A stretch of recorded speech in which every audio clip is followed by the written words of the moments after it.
Hey guys, what's up? Thank you guys for joining. Y'all, pardon me. I'm multitasking this morning. Okay, I'm here. Hello, hello. Oh God, hold on. I got multiple computers going on here. All right, let's get into the show. Good morning. Happy Tuesday. Why does it still feel like a Monday? Right? It still feel like a Monday, right? Golly. But let's go ahead and speak to everyone. I see my top flights are here. Hey, Rose.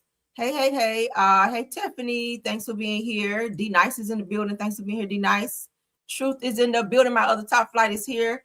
Who else? Bridget J is here. Good morning. Felicia BW is here. Yvette Bell is here. Good morning, Yvette. Marion's Favorites is here. Vera Dockery is here. Kim Jones is here. Simply Living Inspired. I like your name. Thanks for being here.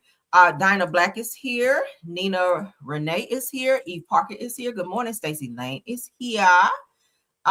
Faith Williams, good morning, ma'am. Denise Slay, good morning. Vera Dockery. Southern Girl Lee is in the building. Hey, Reba 0616, good morning. And everyone else still coming in. Thank y'all for joining. All right.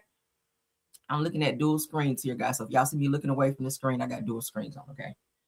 All right, Brown Eyes, good morning, love. Good morning. And you guys are speaking to everybody. So thank y'all for being here. Lost Sheep, thanks for being here, dear. All right, sending love. Thank you so much. All right, let's go ahead and get into the show. It says Somber Tuesday. Yeah, it's kind of, I don't know what's going on today. This is a weird day, but we're going to get through it, child. Of course, everything said in the video is alleged. Hey, Mrs. Washington, 81, thanks for being here, dear. Everything said is alleged and in my opinion and is used for fair use and entertainment. Let's get into we don't have like one political topic today, then we're gonna get into some mess. Because I found some really good topics that I want to talk about. And yeah, okay. All right. Let's jump on in, honey. We haven't talked about Don Lemon in a little bit. Shout out to Hollywood Unlocked on this one. He is going in on Trump per usual. He is not a Trump fan at all. And I feel you. But Don Lemon says that Donald Trump is jealous of Barack Obama after he shared another AI image of the former president and Michelle Obama. I don't know what why I don't know why he has it in for, or has it out rather, for Michelle and Barack. They don't be bothering nobody. They just out here trying to be great. Y'all know they just opened up a library, which is very informational. If you guys haven't had a chance to check that out. Check that out. I think it's in Chicago. Yeah, it's in Chicago. So you guys check that out. And child, they are out here doing great things. So I'm not sure why Trump is out here being a total hater, but let's get into what Don Lemon had to say. Donald Trump is obsessed, and you can see it. The that he put out about Barack Obama with the graffiti on the side of Air Force One is embarrassing. And he exposes himself at every turn. He is so jealous of Barack Obama, he cannot stand it. He will never have the class, the grace, the good looks, the education, the beautiful family, the beautiful wife. One wife, not 3 or 4 babies mamas, not cheating, not with I don't know if it's hookers or what do you call it? Porn stars, none of that. Barack Obama don't have any of that shit, but you have it. And you have the nerve to think that you're better than Barack Obama when your wife had just had a baby, and you're out banging a porn star, according to everyone, and according to your NDA, and paying her off. Yikes. And you think that you're better than Barack Obama? Man, get the fuck out of here with that. Donald Trump is obsessed. And wow. Told all his damn business. So your wife just had a baby and you out banging prostitutes and damn, that's a hot ass mess. So you guys can see here, Donald Trump posted this picture of Michelle and Barack saying, yes, we can, Black Lives Matter, Obama. I don't know why he's so obsessed. That does give some type of obsession, right? But shout out to Don Lemon for blasting Trump for being, it's kind of low-key stalking a little bit if you think about it. Like, why is he so obsessed with whatever Michelle and Barack are doing? Barack is not the president anymore. He's just out here doing his thing. He and Michelle are doing great. The kids, his daughters, are doing well as well. And Trump is just out here hiding from the Epstein files per usual. So I don't know. Maybe he needs to find something or someone to do. All right, moving on. Let's get into Jermaine Dupri. Now, child, we might have to send up some prayers for Jermaine, because the last person who challenged the record company on some money that they owed them, child, some royalty money, which was Miss Angie Stone, and she ain't here no more. When y'all start coming after these record companies are saying, hey, y'all owe us millions, because Angie was going after her millions. And this weird, crazy accident out of nowhere happened, and she's no longer with us. So prayers up to Jermaine. I hope you get your money alive, okay? Because these record companies, honey, they do not be playing. They said it's that some type of weird karma when you start suing these record companies, these moguls that, you know, they're sitting on all this money, and Angie just wanted her royalty money, and now Jermaine is going after. So Jermaine Dupri sues Sony Music, you guys, Entertainment, for $18 million. Alleged So Def was shorted royalties for decades. I mean, we've been hearing stories about several different record companies that sit on the artist money like that and just refuse to give it to them. And they got to jump through all these hoops and get lawyers, which can be expensive, to fight to get their money back.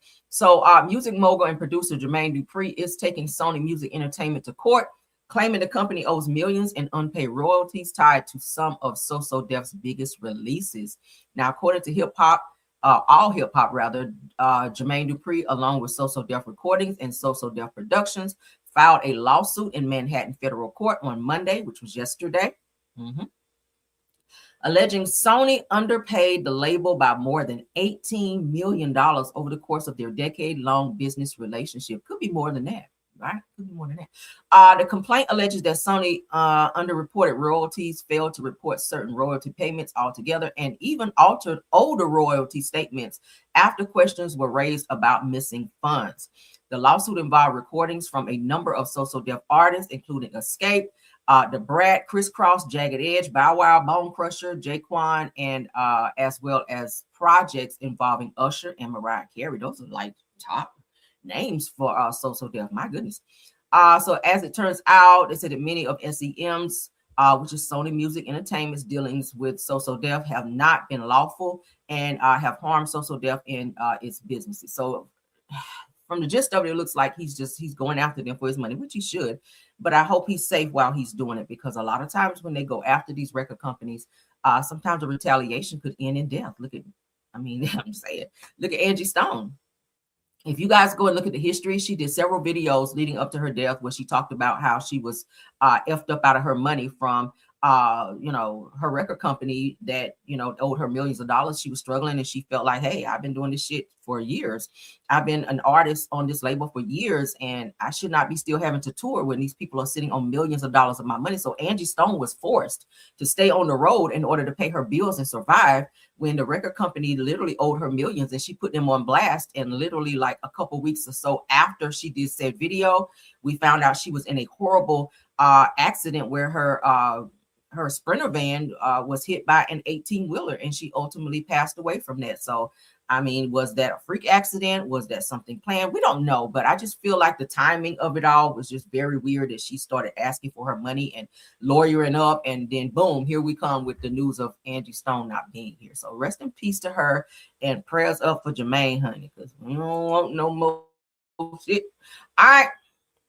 So I got to put my banner up for this one. Big Tigger is in our news again, because child, it's another video circulating with him going after his ex-wife. So trigger warning for this. All right. If anyone's ever been in a DV situation, if this may be triggering, please step out and come back after we are done with this post. Okay. So it looks like she grabbed his phone, Big Tigger's wife, soon to be ex-wife, because he's filing for divorce. But she grabbed his phone, trying to, I guess, look in his phone, get information out of his phone to see who he was talking to or whatever was going on in his phone. I'm not sure. But leaked footage has surfaced showing media personality Big Tigger in a tense confrontation with his wife, Alicia Brown, as he attempts to retrieve his phone from her hands. Now, in the video, Brown falls to the ground while Tigger continues his efforts to take the device. Now, the incident has sparked widespread speculation among fans, with many suggesting that she was searching for evidence of an alleged affair between Tigger and his co-host, Francesca Amaker, which we know Francesca Amaker is now suing the wife for defamation, in terms of saying that she was the cause of she and Big Tigger's marriage going in the direction that it's going into, where they're getting a divorce. So she blamed this lady at the radio station for, having an affair with Tigger, and he's denied it. So did the alleged side piece. Okay, well, let's call her Francesca Amaker, because we don't know yet. We don't know yet. So let's get into what they're saying. All right, let's go. Get off of me! Get off of me! Get off of me! You don't need what you need for. Get off. What do you need it for? Get off me. Please get off me. Suji, give me my phone. Please get off It's me. my phone. Please get off me. Registered in my name. Please get off me. Give me my phone. You're sticking my earring in my ear. Sorry. Get off of me. Give me my phone. Please get off of You me. can stay right on the floor. You're a fucking man and I'm not manhandling. Give me back my phone. Get off of Give me. me back my phone. Get off of Give me. me back my phone. You don't need it. What do you need it for? Get off. What do you need it for? Get off me. Please get off me. Suji, give me my phone. Please get off It's me. my phone. Please get off me. Registered in my name. So I guess the question is, does a person have a right, even if you are married, to take said person's phone, their device, and go into their phone, search through their phone to get said evidence if you feel the need to do so? Because a person's phone can be seen as their personal property. So do you guys put it in the chat? Do you guys feel that the wife had a right to take his phone if she felt that he was being unfaithful, to go through his phone, to look in his phone to see what he may have been doing in there? Seems like he might have something in his damn phone because he really wants this phone bad, right? If you ain't doing shit, I wouldn't think you'd be fighting this hard to get the phone. That's all I'm saying. Let's keep going. Tigger, Give get me off. my phone. Do you not see all them crime? Stop. I'm not doing that. Yes, She you do. dropped. She dropped. She dropped. Bro, you're literally So it looks like the son may be recording. Hence the reason why I think that there was an additional charge for this, because the son witnessed this altercation. But yeah, this is a lot. stepping on her. I'm not stepping on her, Alex. I just want Bro. my phone. She can give me the phone and it'll be over. She can give me the phone and it would be over. Bro, just get over her. She's gonna I'm give not you. on her at all. Give me my phone. Get off of me, Give me my Tigger. phone. See, if I was anybody else, you wouldn't be doing this. If you say so. Give me my phone. Bro, just get over her. You can buy a new phone. Mr. Tigger! Mr. Tigger, get off of her now! My phone. What do y'all think? I'm not sure why she was screaming like that, but yeah. Let's keep going. Please get off me. Give me my phone. You're sticking my earring in my ear. Sorry. Get off me. Give me my phone. Please get off of You me. can stay right on the floor. So as we see, she did like, let me go back. I wanna get- Give me back my phone. So she grabs his phone, looks like from another room. He notices that she has his phone. She runs into another room, goes down to the floor to like lay down on the phone to prevent him from getting his phone from her. That did kind of have like, it's a light scuffle. It doesn't look like he was being very rough with her here. He was just trying to get the phone, but it did kind of turn a little bit more violent, as we all know, because we saw the other video where he ultimately grabbed her arm, both arms, and put them behind her back, and then pushes her into a door, which then causes this huge gash on her face. So this may have been how the situation started, but this video has just been leaked just an hour ago. This was leaked. So he's saying, hey, I didn't do anything. Y'all know he's done 2 statements now in relation to this, saying, hey, I didn't do anything, and I'm not guilty of anything. And of course, y'all know yesterday we reported that he decided to step back from B103 until this legal matter has been resolved, because it's a lot going on. It's probably crazy at the radio station for him. But yeah, so let's Get off of Give me. me back my phone. Get off of Give me. me back my phone. You don't need it. What do you need it for? Get off. What do you need it for? Get off of me. Please get off of me. Suji, give me my phone. Please get off It's of me. my phone. Please get off of me. Registered in my name. Please get off of me. Give me my phone. You're sticking my earring in my ear. Sorry. Get off of me. Give me my phone. Please get off of You me. can stay right on the floor. You're a fucking man and I'm not manhandling. Give me back my phone. Get off of My phone. Tigger, Give get me off. my phone. Do you not see all them crime? Give me Bro, my phone. why did Stop. you I'm do not that? doing that. Yes, She you do. You dropped. know, She dropped. She dropped. bro, you're literally. Now, what's troubling me is like literally he's not touching her here. He is standing over her, but he's really not touching her right there at that point. And she's like really screaming, "Get off of me!" Like, I don't know. I'm gonna be honest with you. She does kind of give a little weird vibes.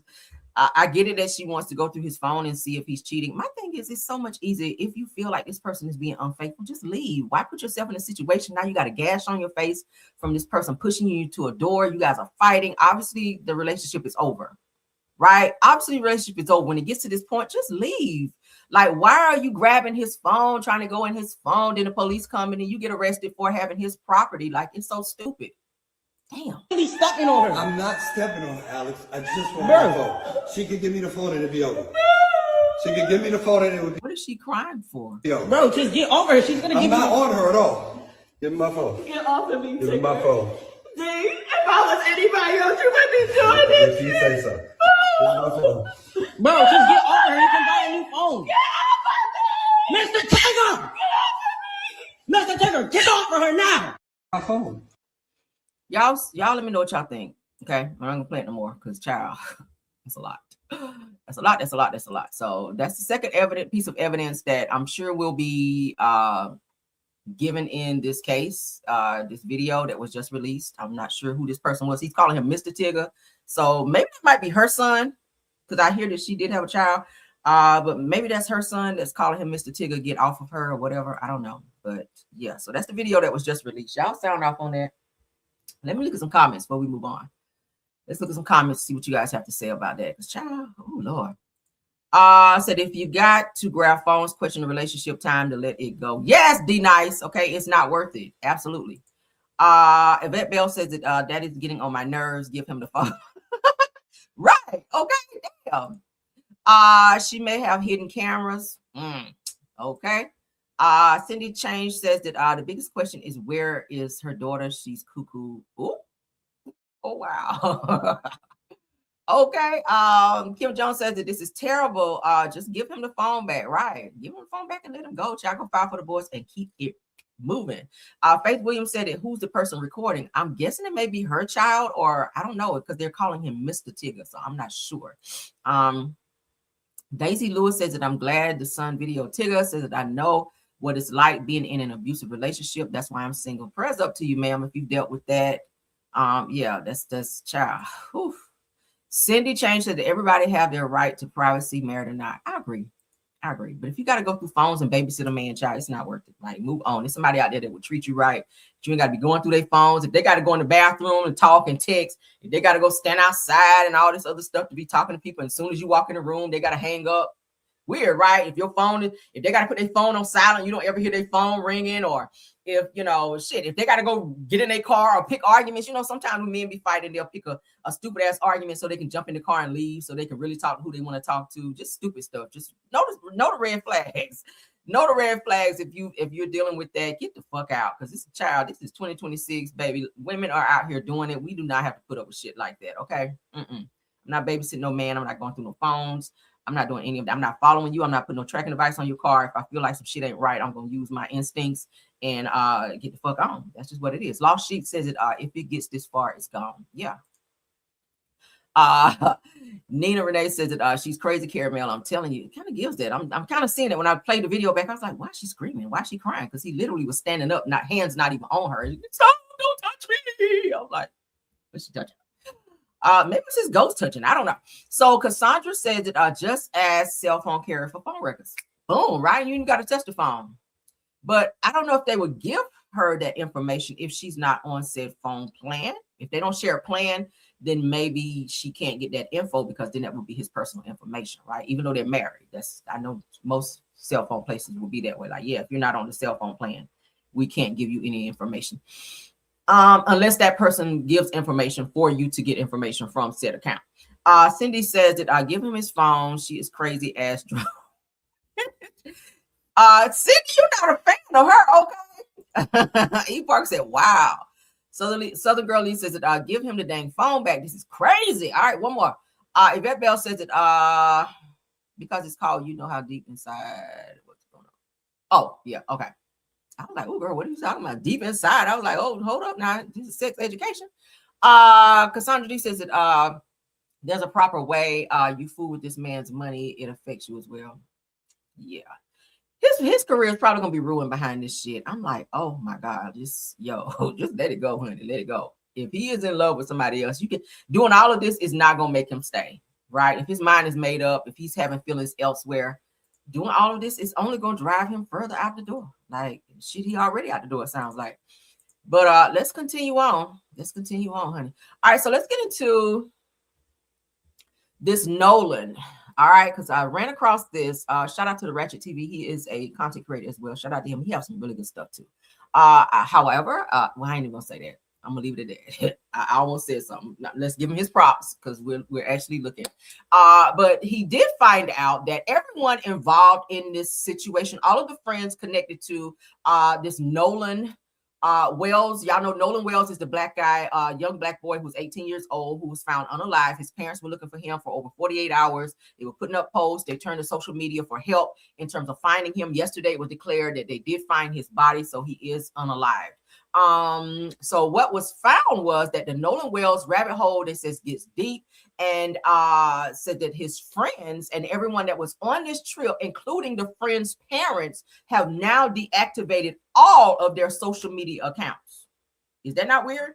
What are you hiding? Why are you deactivating accounts? Why are you, taking things down? Why are you not on social media when you were on social media? It gives that you guys may have some direct involvement in something that you may not have been and should have been involved in, or something. One of the kids, I told you guys yesterday, their parents is an attorney.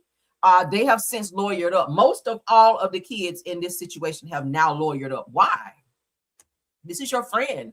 Why aren't you going to the police station and giving accounts of what you know and cooperating? Why are you guys silent? Why are you guys not speaking? Why are you guys deactivating? It kind of gives weird vibes, right? Let's get it. These are Nolan Wells' friends that didn't remember anything, but they remembered to deactivate every single social media account that they have. Them, his girlfriend, their parents, all the accounts deactivated and wiped clean. All of them.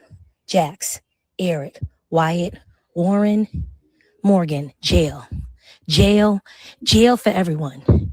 Because they're already circling the wagons. They're already lawyered up.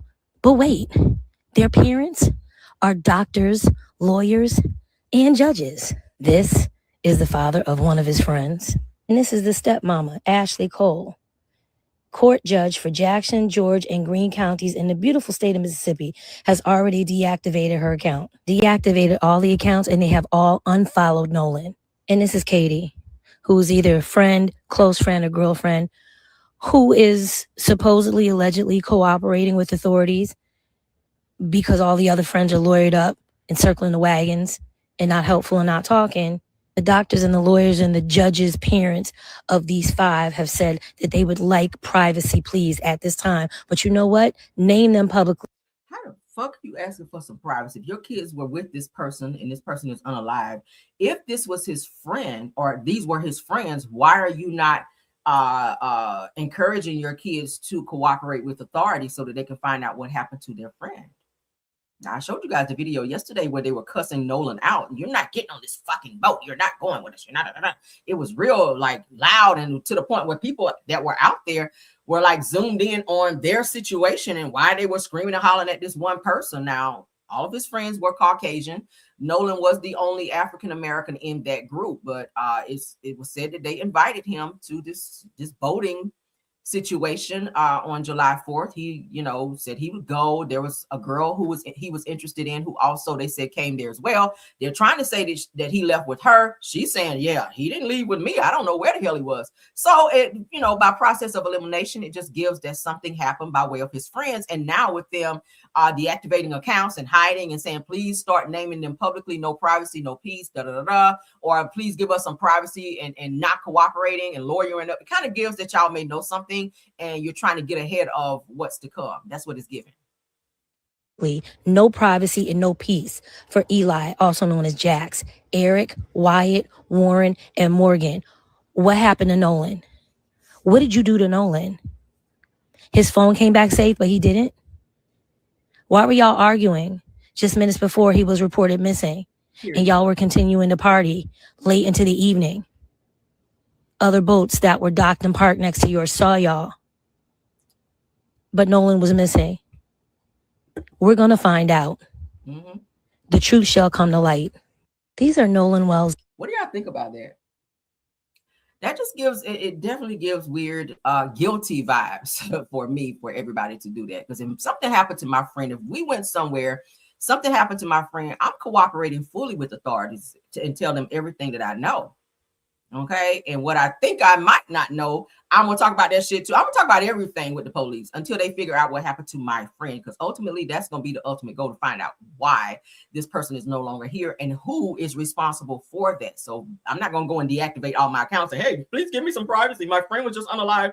Please give me privacy. Don't ask me anything, and then go get a lawyer, right? What you need a lawyer for? What did you do? Why are you lawyering up? Right? It just gives weird vibes. That's my friend. I'm going to cooperate. But let's keep going, child. Weird. All right. So, because I've been combing the internet to find other things directly connected. Shout out to the 271 watching. Let's get into this. All right. So they said this. So it's confirmed of what we were thinking. Public outrage sparks after fingers were immediately pointed at Wells' friends with whom he was on a trip. However, their involvement, if any, is still under investigation. It was also reported that Cajun Navy Incident Commander Josh Gill, in a video statement, that Wells was with a young lady on the island prior to his disappearance. The young lady has already come forward to say, no, that's not true. The young lady's mother, Gracie McCormick, has confirmed via Facebook that her daughter, Katie, was with Wells and has been in contact with his family regarding the situation, but has no insight on his disappearance after the two parted ways from hanging out. Well, she was saying that she won't with him. So why the mother saying something? Mother, were you there? Because this is given hearsay. You weren't there. This is hearsay. So the girlfriend was saying, and I saw in another post, the girlfriend was saying she actually was not with him, that he was with the fellas. So, all right, so let's read. This is what the girlfriend's mother had to say. Katie had a conversation and assumed that Nolan was getting ready to get on the boat that he came out in.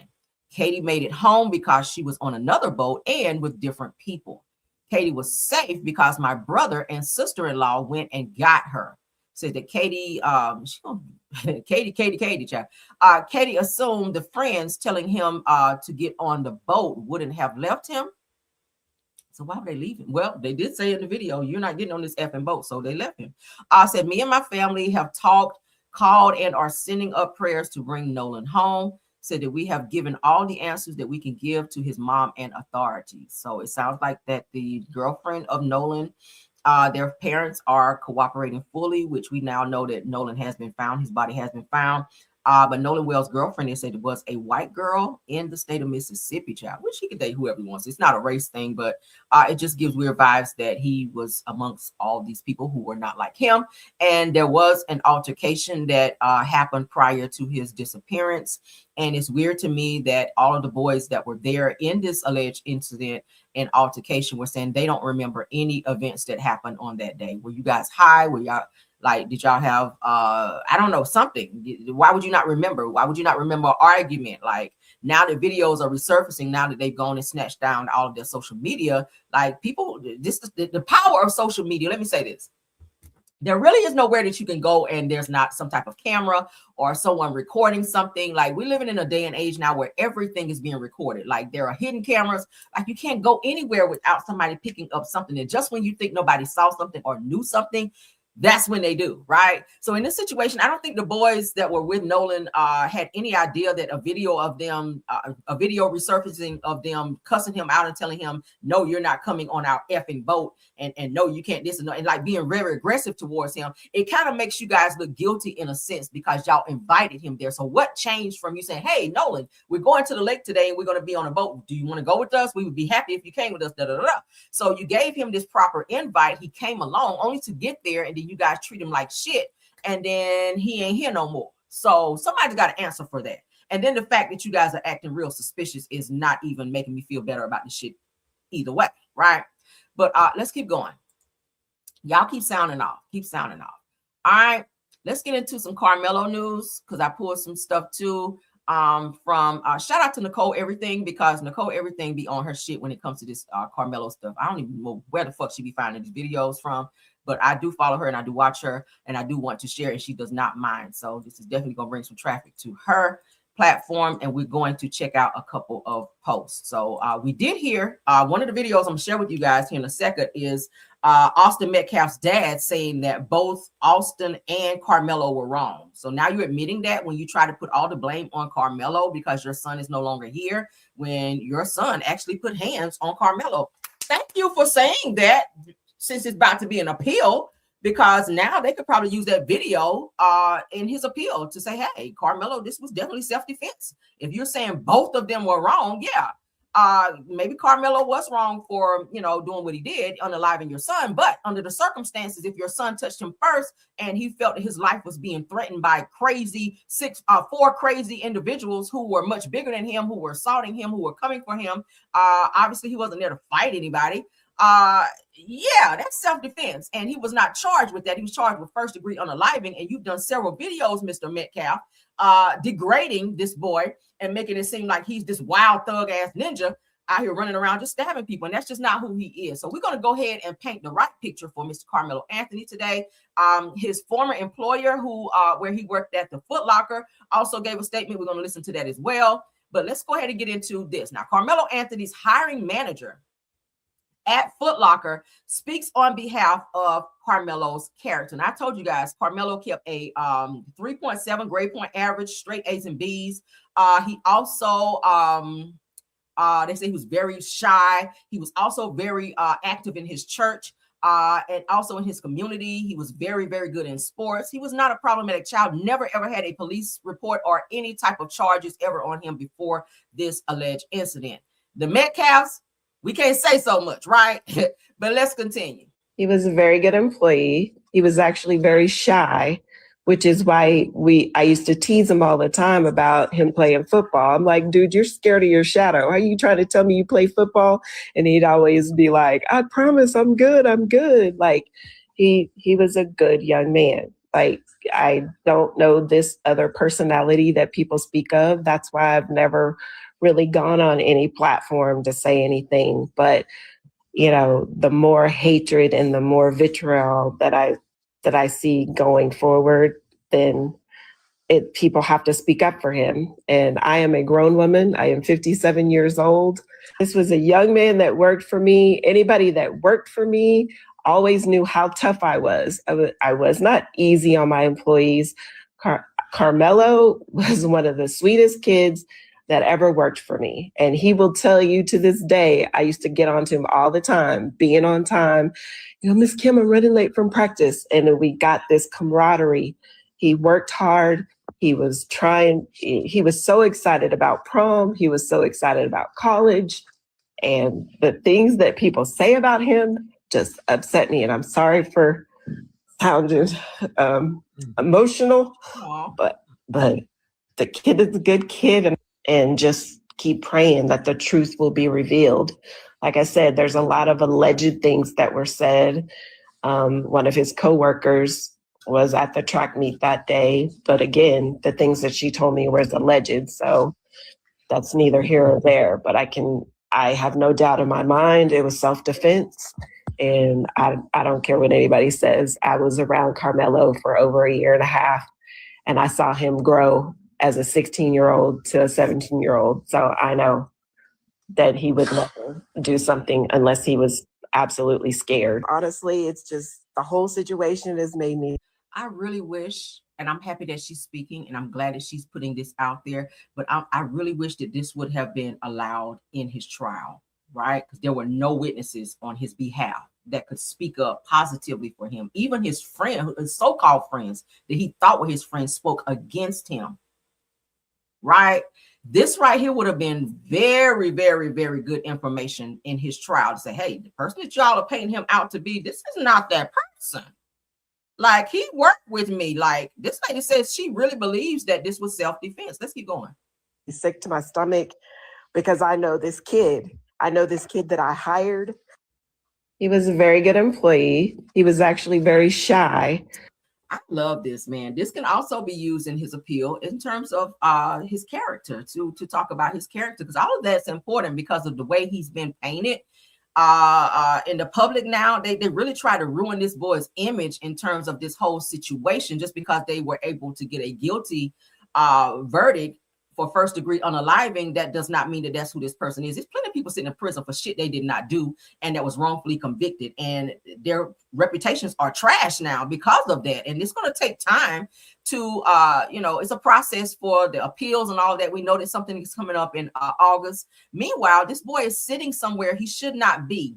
And every day that he's sitting in prison is chipping away at his mental. This is not a boy who was problematic. This boy was trying to go to college. He was excited about it. He was excited about prom. All the things that teenagers his age think about when they have goals set. He kept his grades up so he can still do sports, because when you're in sports, you got to have good grades in order to play. So all the things, it sounded like he was responsible. He was working.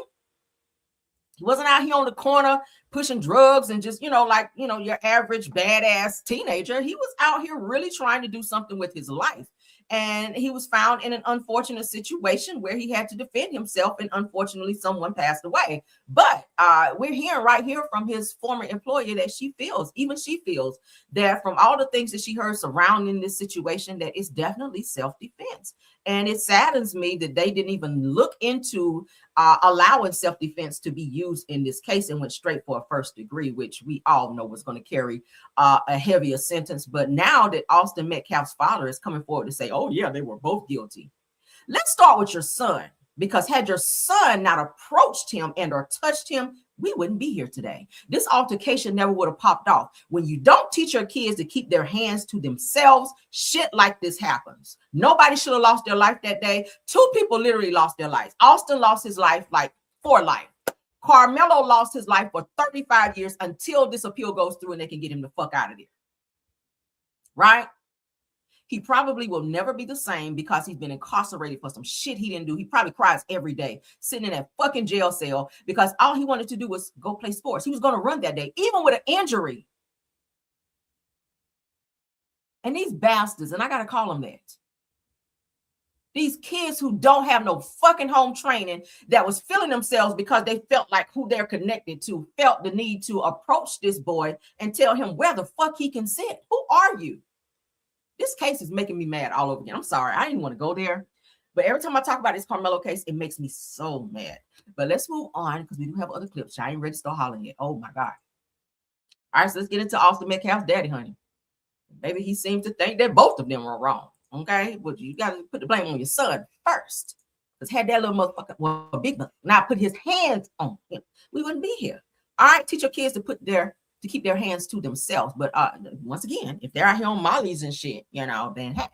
Let's get into it. Again, shout out to Nicole Everything. They said, does Jeff Metcalf say that they both were wrong? Said, is he referring to Hunter and Austin, or one of the twins? And Karmelo said, what's your take on this interview? Let's get into what he has to say. It ain't gonna sound please. For 1 second. Okay. They both were in the wrong. It could have been handled differently.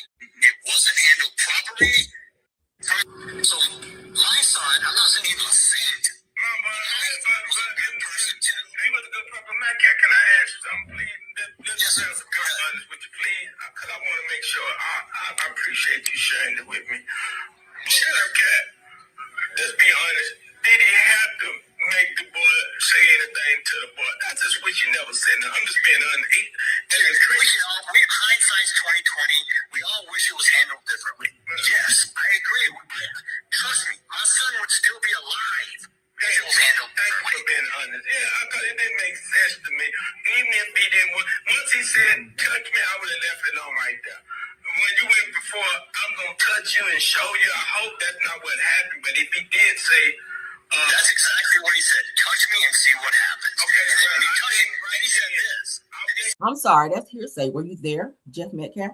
You were told that by your lying ass son, who's already given 3 statements publicly that we found to be lies. So you were told this by someone. So that's hearsay. Even if Karmelo did say touch me, and he has every right to say that, because then that also, and you just helped his appeal by saying that he told your son, touch me and see what happens, right? We're not just out here telling people touch me and see what happens just because we feel like it.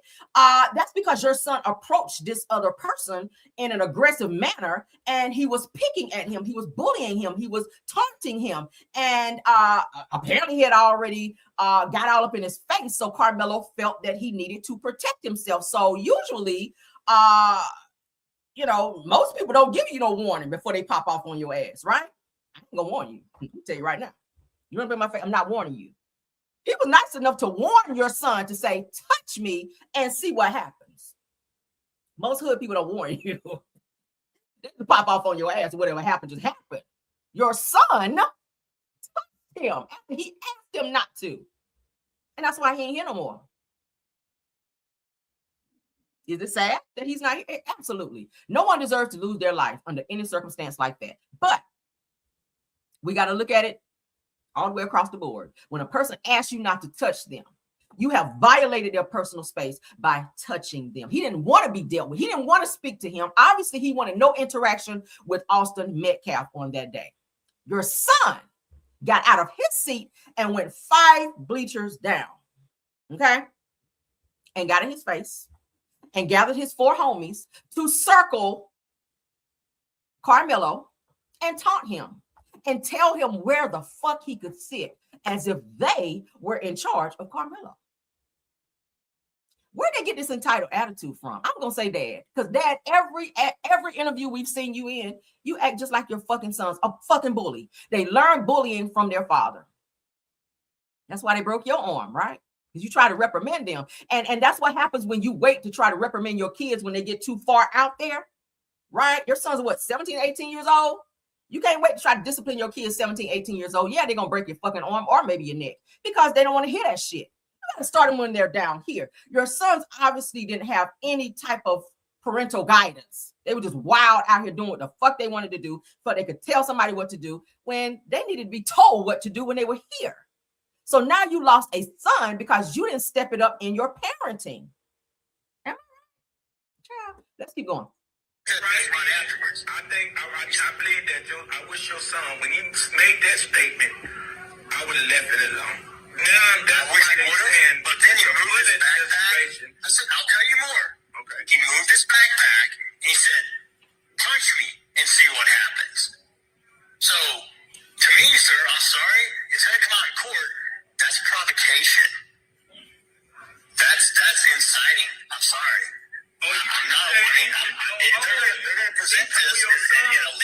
I gotta stop it. That's not no provocation. Your son, once again, got his ass up out of his seat and went 5 bleachers down to approach Karmelo after yelling down multiple times for him to leave. Get out of our tent. Leave. You didn't have the authority or jurisdiction to tell him where the fuck to go in the first place. So the first mistake was telling him where to go. Second mistake was getting out of your seat and approaching him. So yes, Karmelo is going to get in a defensive stance and say, okay, let me take my book bag off because obviously you don't walk down here. So it's about to go down. Let me take my book bag off so I can be ready for whatever. And then Austin grabs his book bag to try to force him somewhere. So we're not going to do this provocation shit to say, oh yeah, he provoked my son. No, your son provoked him when he said something to him. They're the same age. So why 18-year-old feel like he can tell another 18-year-old where the fuck to sit? There are coaches there. There were people who are in charge there, right? If anything, a coach can come say, okay, maybe not sit here under this tent. There's some other tents, sit over here. Mind you, it was pouring raining that day. So where the fuck did you want him to stand in the rain? Like, is he Orange Juice Jones in this bitch? Why he got to be walking in the rain while y'all under the tent? Bitch, let's keep going. He told your son to punch me. He told your son to punch, like provoke him to punch me and say, yes. He said, go ahead. After he said, touch me, see what happens. He said, punch me then and see what happens. He's not literally telling him, okay, punch me. Like I'm giving you permission to punch me. It wasn't that. He was pretty much telling him, bitch, don't touch me.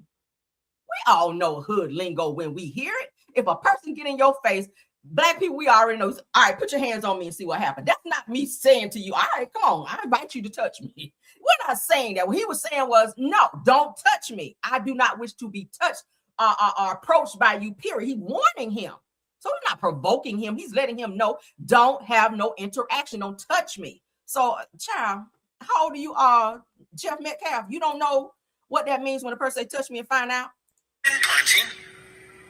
But I'm telling you, attorney, I know what's going to happen. Okay, so I know both sides. I know what both sides are saying. And see what happened. Did your son walk home?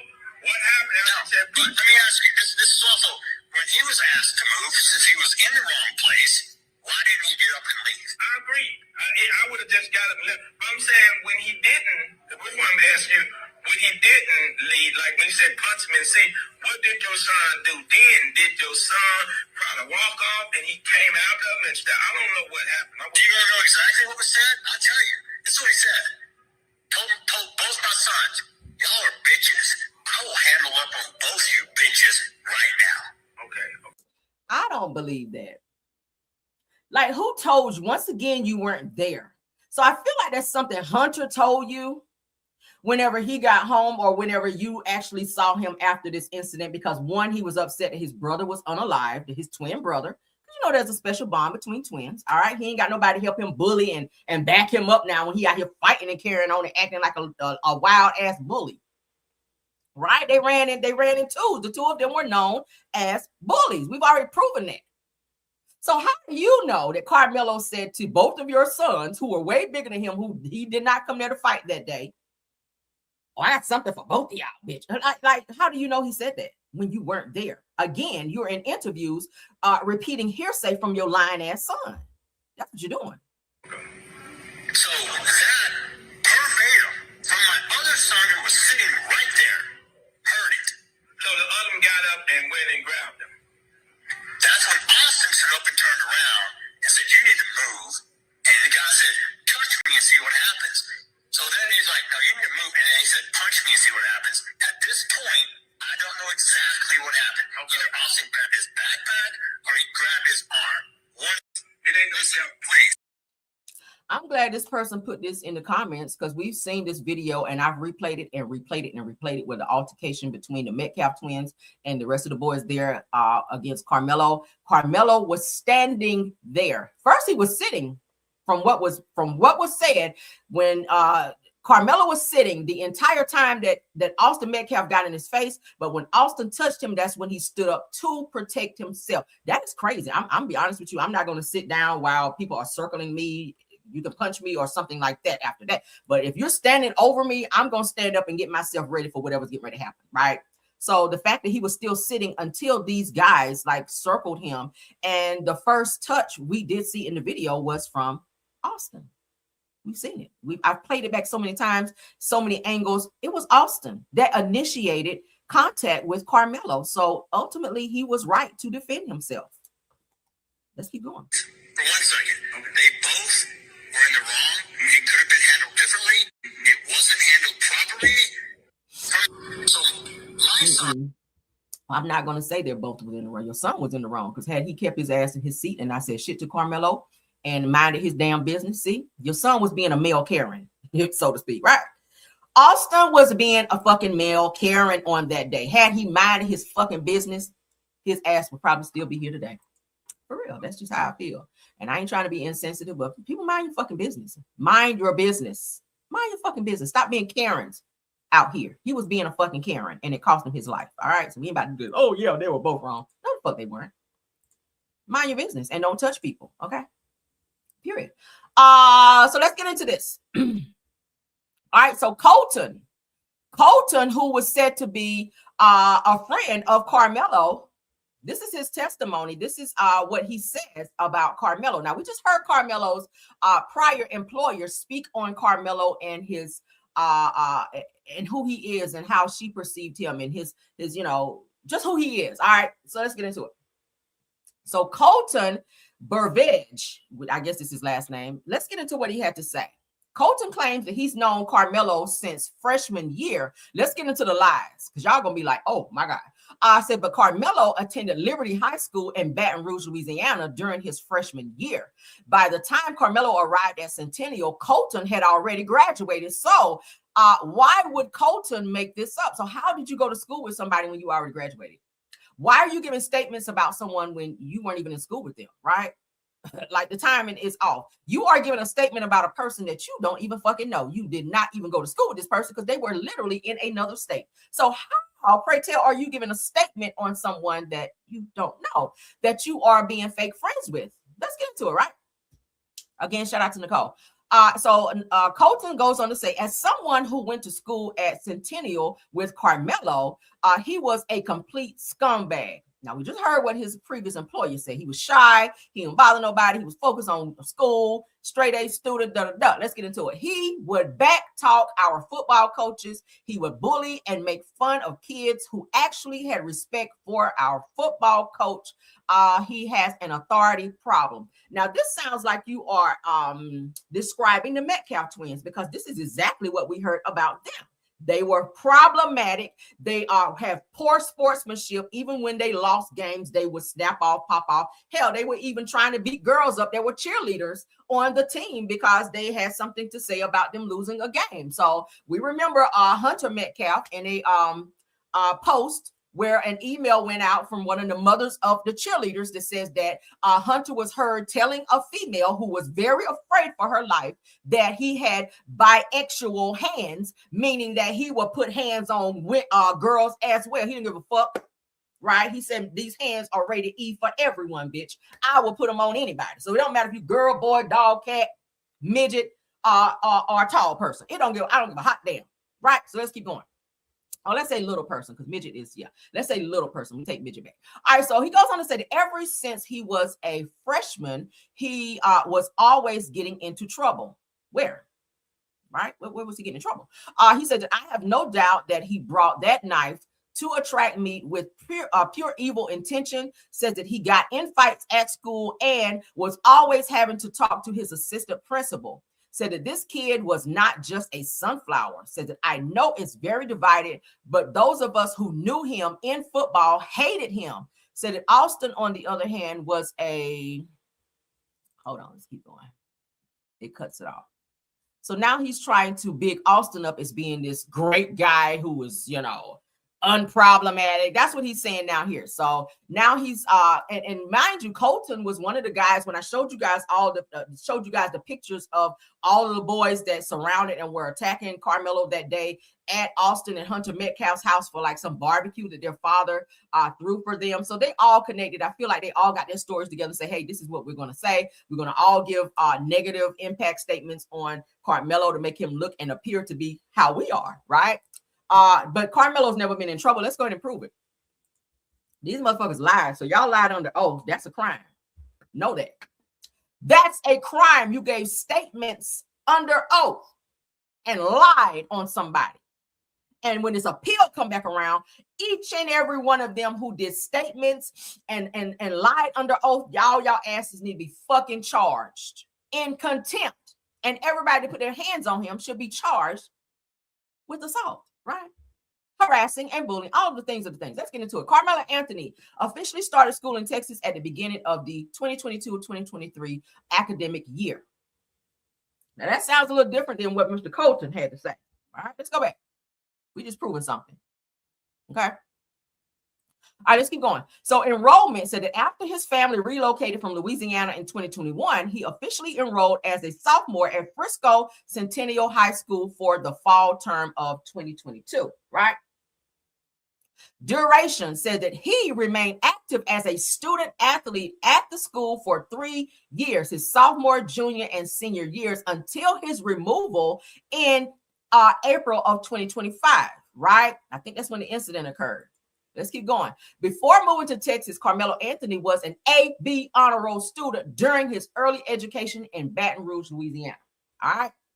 Academic performance. The public records and family statements from the trial indicate that he maintained a consistent AB mark, laying the foundation for the 3.7 GPA. Come on. He eventually maintained after transferring to Texas. All right. Behavioral record. Let's get into that because according to what Mr. Colton had to say here is that Karmelo was this problematic person. The coaches hated him. He stayed in trouble. He bought this knife to school with ill intentions to do this, and this.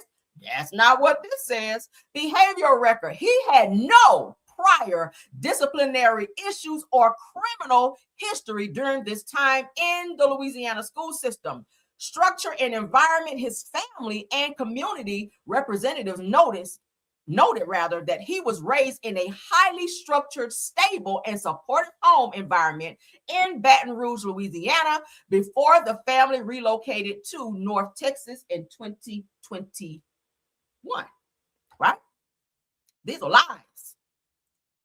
Colton, your lying ass. Where was he in trouble at? Where was he in trouble at? All right, keep going. Before moving to Texas, Karmelo was an AB honor roll student. Did I just read that? Okay. Yeah, I did. All right, so here he is here. Okay, sports. He was focused on his sports, doing his thing, football and track. He was in 2 different sports, all right? I keep telling y'all, keep your kids busy. The more you keep them busy, they stay out of trouble. They don't have time to get in no trouble. You got to be the track practice. You got to be the football practice. You got shit to do. So keep your kids in sports and activities so they will have an idle mind is the devil's workshop. All right, keep your kids in sports and something. All right, so here it is here. Liberty Management, Baton Rouge, Senior 2025. This is Karmelo's profile. All right. This shows that 2021, he was on the football roster for Liberty Magnet 2021 football roster. This is him, Karmelo Anthony. So it's impossible for Colton to have gone to school with him because y'all weren't even in the same school. He was in a completely different state. He was in Baton Rouge, Louisiana. By the time he came to Texas, you had already graduated. So how the fuck you go to school with him? Oh my God, the lies, right? So this is Karmelo's profile. So that God has shown you the right path, just take it. Okay. All right. So this is his, this is his athleticism, numbers, team history, Centennial High School, varsity, Titans varsity football 2022 to 2025. Okay. Liberty Magnet High School, boys varsity 2021 to 2024. So he did not come to Texas like we just showed till 2021. All right, here he is out here. So it's weird to me how these kids are coming up and giving these statements and lying on the stand. And it was allowed by Judge Roach, who is now trying to hurry up and go and retire. They get ready to recuse him, which I told y'all the other day with this appeal coming up. They are trying to remove him from the bench because he did not act the way he needed to in this case. And they found some things where he was doing some real snaky shit. While on the bench during this case with Karmelo. It said that he also signed the paperwork to move said case from the county where Karmelo was originally, where the case was originally supposed to be, to Collin County, which is said to be one of the most racist counties in Texas. So why the fuck you wanted it there? We see why now, because Karmelo is serving 35 years for a self-defense case that he shouldn't be serving, while you guys allow his so-called friends to get on the stand and lie to giving witness statements against him, and y'all didn't even fact check.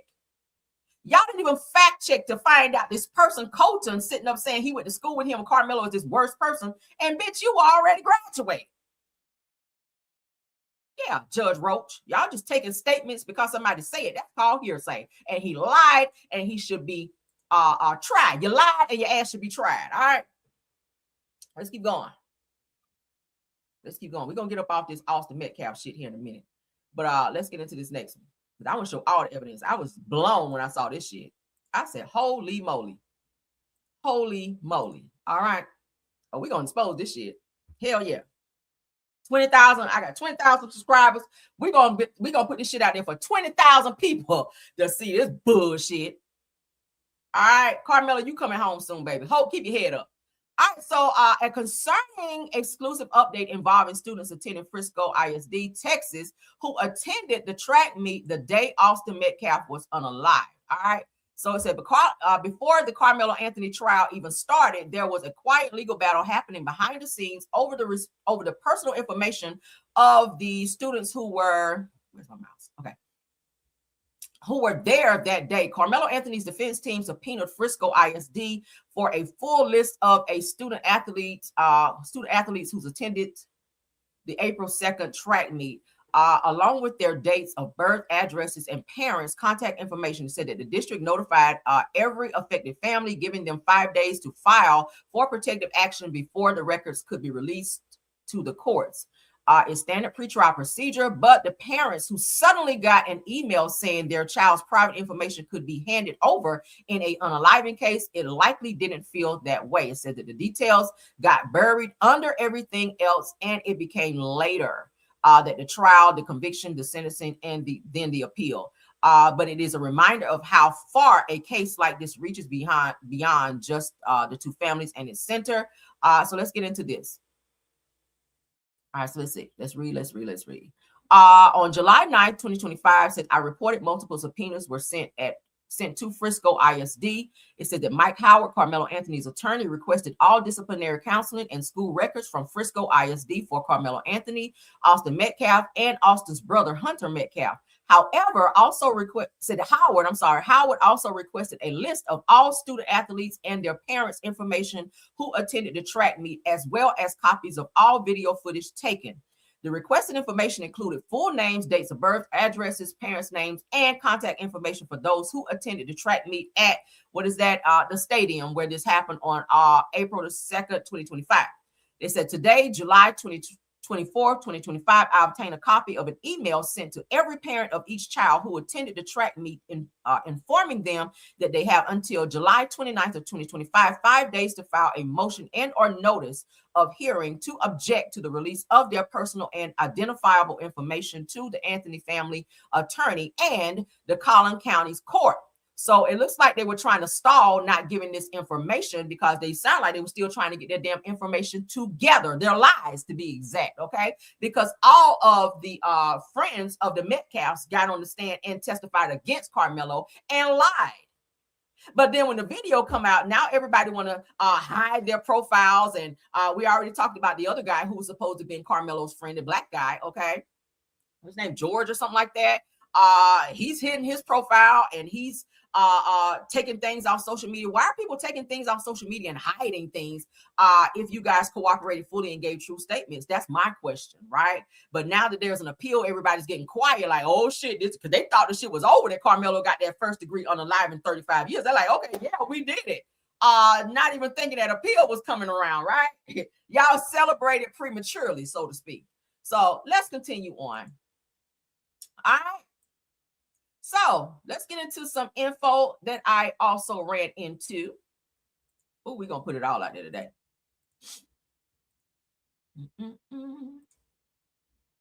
Oh, yeah, they celebrated too quick, child. And homeboy got 6 good attorneys on this damn case. Y'all ass about to be toast. I can't wait for this shit to pop off. All right, so Karmelo Anthony's DA's wife, Jill Willis, you guys, handled the Metcalf's divorce. Y'all see this? Here's the case number. They're saying divorce is tight with children. The style said in the matter of the marriage of Jeffrey Charles Metcalf and Megan Lee Metcalf and the interests of Austin Metcalf and Hunter Metcalf. All right.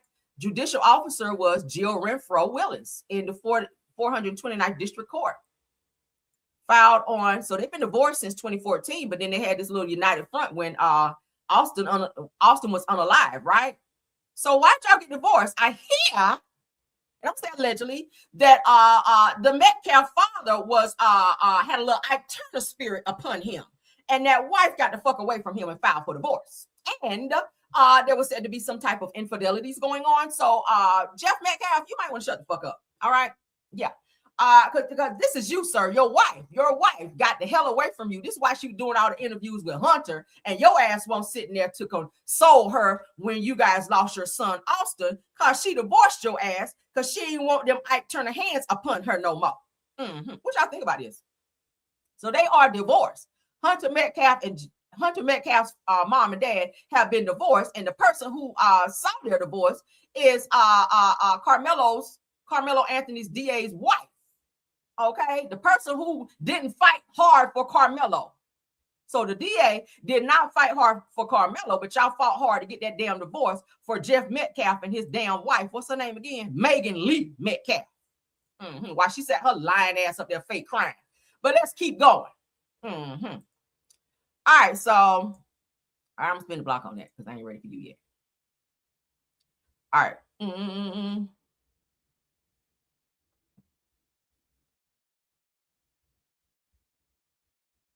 Okay, what is this? Oh, I did want to share this. Pardon me for kind of jumping around. We already talked about Nolan, but this person here seems to know some things that's going on about this Nolan case. So I took a screenshot. I said, hold up, what is this? Shout out to Keith Ellaby, because this person seems to know some shit and had a screenshot and directly connected to this Nolan Willis case. So it said that we want to know what happened to Nolan because its history has told us that that this was no accident and they're covering up something and using their privilege to get away with it. I told you guys they're all high sedity Caucasian people in high places with good jobs. So they're hiding and they are protecting their kids. So this is Nolan, okay? Rest in peace to you, baby. So this person named Matthew Lamp says that one of my passengers is pretty certain that he was part of the group that was almost fighting around 5 p.m. You guys saw an altercation on the banks of this, I want to say river, lake, or whatever they were on with all these boats. I showed y'all the video yesterday where Nolan was there getting screamed on by the other white supposed friends. Okay, somebody put it in the chat I saw earlier where y'all said it kind of gives Shanquilla, like y'all invite me on this trip only to get me there and then I ain't here no more. That's what it gives, right? The male version of Shanquilla Robinson. That's what the fuck it gives. So the Bertram with the blue top that I posted left shortly after that and pretty fast. So they said that this person that had on a blue top that was in this particular altercation got the hell up out of there after a certain situation popped off involving Nolan. So this person here, Nicole Rivera, said that Matthew Lamp, were you there fighting amongst themselves or other people? Said that that's a question that I have. So Matthew says that the three people on my boat that saw it all say yes, that it was amongst themselves. So they're pretty much what they're saying is that the guys that invited Nolan on this trip were fighting with Nolan, and that other people are coming up and saying that they did witness this altercation with this guy standing there being screamed on, and there was, a very heated argument. And then fast forward hours later, everybody's saying, oh, we don't recall anything that happened that day. What kind of drugs were y'all on? Is my question. If you don't remember shit, like were y'all on the Mollies and fentanyl as well, like the alleged Metcalf twins? Allegedly. All right, what do y'all think? So here are other people now speaking out. Like I said, the power of social media, child, they're gonna wind up solving this case because hell, that's the thing. When people see things, they talk about it on social media. But since everybody else have deactivated their accounts, I guess we have to keep scrolling social media to see what other people have to say and what they witnessed in this case, right? But let's keep going. Let's talk about church, honey. We ain't talked about church in a while. All right. So imagine going to a church and you probably start having some financial difficulty to where you cannot keep up with said tithes payments.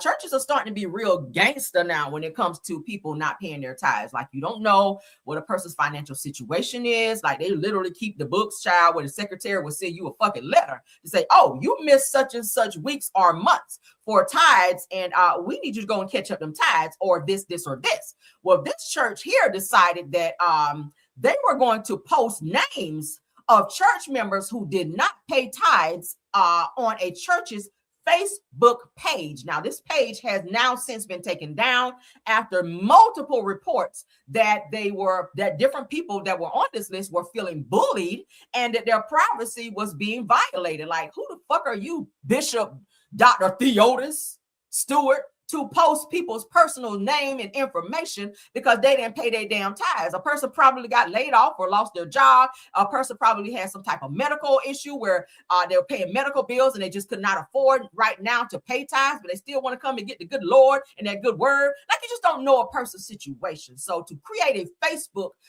page in order to embarrass church parishioners because you ain't get your money to pay for your Bentley or your mortgage that the church probably paying for is very uncouth, right? Yes, honey, let's get into this shit. So Bishop Dr. Theodis Stewart, a pastor in Mississippi, is facing widespread backlash after screenshots surface appearing to show a Facebook post from his church listing members who allegedly failed to pay tithes. Honey, now the post reportedly announced that their memberships had been revoked and that they were no longer in fellowship with the ministry. So you don't kick these people out of church, all right? And the Lord said, come as you are, honey, right? Come as you are, not according to what's in your pocket or in your bank account. Now, the church allegedly claimed that it had repeatedly tried to contact the members privately and had even offered automatic bank drafts for weekly, bi-weekly, or monthly tithes. Have y'all ever heard of this? I've never heard of that.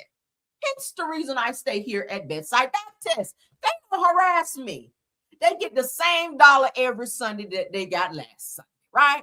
They don't try to dip into my bank account, but let's continue. Critics call the reported action spiritual manipulation. That's what it is. And accuse churches of prioritizing money over compassion, while supporters argue that faithful members should help financially support their church. They said that although the church's Facebook page has since been deactivated, okay, the screenshots continue to fuel debate over church finances and modern ministry practices. What do y'all think about that? Anybody go to a church where you get a letter? Has anyone ever received a letter from their church saying, hey, you missed your tithe payment this week or this month? Have you guys received a letter from your church secretary saying, hey, we can put you on a payment plan for these tithes? I see you haven't paid anything in over a month or a few weeks now. And you know, we're willing to go ahead and set you up on a bank draft. We'll go ahead and take out $150 this week. And in 2 weeks, is 2 weeks good for you? Another $100 so we can catch you up. Ain't that some crazy shit? Like, when does church become bill collectors? Like, what the fuck is going on here? Like, God said, come as you are, right? Love and kindness have I drawn you. There's nothing about love or kindness in this shit here where you embarrass people to pay you money to come to your church. Like, what the hell? Unbelievable. Absolutely. I've seen, and I think I covered here as well, where church, there was this one church that told this lady who had been going there like since she was like in her youth. And she was like this elderly lady. And she became sick, you guys, and she could no longer pay tithes. She was dealing with a lot of medical stuff. And I think, and if y'all follow me, y'all might remember the story. Well, the pastor, I think she wound up passing away or something like that. The pastor told her family that they could not have the funeral at her church because she owed back tithes. I said, what the fuck? This lady been going to the church since she was like here. And in her old age, y'all mean to tell me, because add up how much tithes she probably paid from here to here, right? 70, 80 or something years old. Bitch, that's a lot of tithes for you to say, oh, you missed a few payments, so you can't have your funeral at this church that you pretty much was going to since you were damn near a child. Like, what is going on? Y'all remember that? And when I tell you the family was going off, they were like, bitch, one of the family members was like, we'll burn this shit down. Like, oh, don't go that far. Don't get no arson charges over this shit, right? Like, it ain't that serious. But when you think about it, how churches start to treat people now, we have a lot of churches now that don't want to help people when they get down and out, that's been going to church, they're paying tithes, and when they get into an unfortunate situation, they don't want to help them because pastor got to go on vacation, or pastor needs some new gators, or pastor buying, a new car, or this new whatever the case may be. Pastors out here are living lavishly while their parishioners and people that come to their church are suffering. Somebody can't pay their light bills. Somebody had to catch the bus today. Somebody don't have bus fare, or their car broke down in the parking lot. They don't give a fuck. They're like, hey, as long as you pay these tithes, that's what matters. And if you don't, then you get harassing letters. So what is going on with the church? Have churches, put it in my comments, do you guys feel that churches are going too far in terms of how they conduct themselves versus and I get it, churches do have bills, but churches also are not being taxed. Am I correct? I hear that churches don't have to pay taxes. So, and all this money that's being paid out, like, y'all don't even so much as put a fucking doorknob on. Like, I don't see no upgrades and shit like that to some of these churches that all these people are paying for years and years and years. All this tithes and offering and stuff. I see the pastor living good. I don't see them creating programs to help homeless people and going and feeding and some churches do. Some churches do. But a lot of these churches, the money is going directly to the pastor and their lifestyles. We don't see programs set up for children to go to like camps during the summer to keep them out of trouble. We don't see food banks, being visited, homeless being fed, clothing being given out, stuff like that to help the community, the money being put back into the community. Like, I don't be seeing that. And that's why a lot of people have stopped going to church. And I'm not trying to deter anyone from church today. What I'm saying is a lot of people have fallen back from going to church because of things being conducted in this way. Don't embarrass a person because they have an unfortunate situation. Like I said, you may not know why this person can't pay. So to build a Facebook post and a page in order to embarrass them by putting their information, their name and pictures and shit up there. Yeah, no, absolutely not. Okay. Absolutely not. Sign off on that, guys. All right. So let's get into the reality TV portion of our show. I gotta hurry up. Oh my God. Hurry up. All right. All right, so let's get into this topic here. Lonnie Love. You guys remember Lonnie Love, child? She's a comedian. She was also on the show The Real with Tamar Braxton. I think she's still on that show. Is that show still on? I don't think it's still on. I don't know. I don't watch it, child. Anywho, No Chaser TV caught up with Lonnie Love and Cynthia Bailey, which was a guest co-host on this called Humble Brag podcast. They said this week for snubbing week about snubbing for Crystal Kung Minkoff and discusses her comments regarding forced diversity on Housewives. Let's get on this. Said Lonnie Love still feels diversity shouldn't be forced on Real Housewives if it isn't organic. Let's get into what she had to say. I was asked on Watch What Happens Live, give me an unpopular opinion, and I was like, okay, I'm going to give you an unpopular opinion. Okay. Andrew, I call him. Yes. I said, I think you should not force diversity on certain franchises if it's not meant to be. And I said, and I'm like, you have certain franchises that it's good, it's cool, but don't force certain things, because to me it changes the whole focus of the show, and then the focus becomes something else. And I don't know if we can resolve that. Like, we watch Housewives for drama. We watch Housewives for the fashions, the beauties, the trips. You know, you going to Scotland. What are we going to learn about Scotland? Right. Things like that. But there's a way to show diversity, and we've showing it through, you all, through Potomac, through, and naturally you can put different diverse groups together and do something like that. But I think certain things should not be forced. Yeah, I agree. I mean, if it's like organic, then I could see how it could work and make sense depending on the person. But for the most part, I would have to agree with that for sure. Yeah, we saw that, like I said, on Real Housewives of Potomac. Wendy Oselfo was getting a lot of backlash, and the girls were kind of being low-key bullying because of her skin tone. I think Wendy Oselfo is beautiful in terms of her skin tone. She has a darker complexion, but she's very educated. And I think they were very intimidated by that, but they chose to focus on the color of her skin to use that as a means to bully her. But thankfully, she stood strong, and she's still on the show. Unfortunately, she is dealing with some legal issues right now, but I have nothing negative to say about her. I do think that, like I said yesterday, that Black women, we all come in different shades. And I feel like each of these shows should have a bit of diversity with different shades of women, different cultures, different backgrounds of women coming on there and showing their lives and entertaining us, so that we all can resonate with what we're seeing on our screens. I don't want to watch a show with all white people. I want to see my people. I want to see what we're doing. I love to see our people driving Bentleys and living in nice, luxurious homes and carrying the Birkin bags, because at one point in time, we couldn't do that. So to be able to see that in real time on our screens, that's applaudable, right? That's applaudable. So when I see shows like Real Housewives of Atlanta, where we have our Black women on there, some are, some ain't really rich, like Kelly. Okay, Kelly, you ain't really got it like that. You just own it. All right. But I love to see our women. When Candy was on there, Candy showed her real life, her, luxurious home. She's driving the nice cars, the Bentley trucks. And Shamia, of course, is living fabulous now that she's married to Gerald. Okay, no shade. Pinky Cole has a beautiful home, even though she's dealing with some things as well. But ultimately, I enjoy, I'm speaking for me because I can't speak for everyone. I enjoy seeing the different diversities and different nationalities on my screen. And I feel like all the shows should have it, right?